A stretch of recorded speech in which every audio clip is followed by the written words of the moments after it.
Hey everyone, welcome to Judging for the Win. I'm Dave, and this is my daily ruling. Today's question comes to us straight out of the judge vault. Amy plays a Price of Progress, and Nick has a Wasteland that he no longer needs for mana.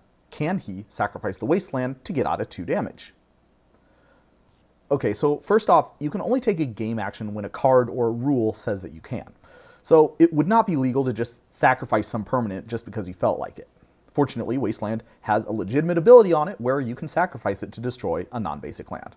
Now, obviously, if there was another non-basic land out, it would be pretty easy to activate Wasteland's ability targeting that land, which would obviously work. But maybe Nick wants to maximize the damage Amy takes, so he doesn't want to destroy Amy's land. And he might need his other non-basic lands for mana, so he might not want to destroy them either.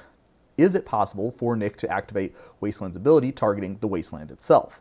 Note that that would in fact be necessary because if a spell or ability has a target, you would need to choose a legal choice for that target as part of activating that ability. Now, if you've been a fan of the channel for a while now, you probably already know that when you're casting a spell, there's a specific process that you need to follow in order. This also applies to activating an activated ability. For the question that we're considering, the important thing to know is that the step where you're choosing targets happens before the step where you pay the costs. Now, this means that when you're activating this ability, you do not sacrifice the Wasteland until after the time when you choose the targets.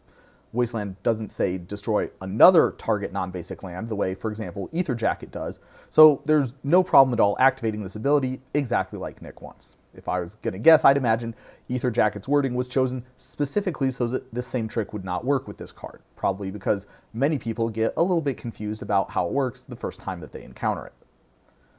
Now, one other interesting thing to notice is that if you activate a Wasteland targeting itself, officially the Wasteland ability does not resolve. It goes on the stack just fine, but when it tries to resolve, the game will find all the targets of this ability are no longer legal. So the ability would be removed from the stack and none of its effects will happen. Now that probably isn't too important to know if you're doing this trick with a Wasteland specifically, but if you wanted to do the same thing with a Ghost Quarter, this rule would mean that you would not get to search your library for a basic land. That's all I have for you today. How did you do?